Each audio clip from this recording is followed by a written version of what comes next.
আসসালামু আলাইকুম। আমি আপনাদের মাঝে আবার নতুন একটা ভিডিও নিয়ে এলাম ডাক্তার জাকির নায়েকের। ডাক্তার জাকির নায়েকের প্রশ্নের উত্তর শুনে আপনারা অবাক হয়ে যাবেন।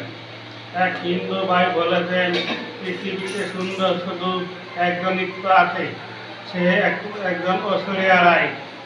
ডাক্তার জাকির নায়েক কি বলে আপনারা শুনেন। ডাক্তার জাকির নায়েক বলেছে, সে আমাদের জন্য সুন্দরী না, সে আপনাদের জন্য সুন্দরী। আপনারা এই লেকচারটি শুনলে খুব ভালো লাগবে। যদি আমাদের এই চ্যানেলটা ভিডিও ভালো লাগে তাহলে এই চ্যানেলগুলো সাবস্ক্রাইব করে দেন, আশা করি। সময় ক্লিওপেট্রা ছিল সবচেয়ে সুন্দরী, কিন্তু এখন আর তেমনটা নেই। এখন ঐশ্বরিয়া রাই হলো এক নম্বর। আর আপনি বললেন যে মূল ধর্মগ্রন্থ পড়তে, কিন্তু এতে করে কিছু উগ্রবাদী আর মৌলবাদী তৈরি হয়। আপনি যখন কোনো ধর্মে বিশ্বাস করবেন তখন নিজের অন্যায়টাকে অন্যায় মনে হবে না। আর সেটাই ঠিক সেরকমই ঘটনাই ঘটেছিল গুজরাটে। 2000 মুসলিমকে সেখানে খুন করা হয়েছে, কেউ তাদের বাঁচা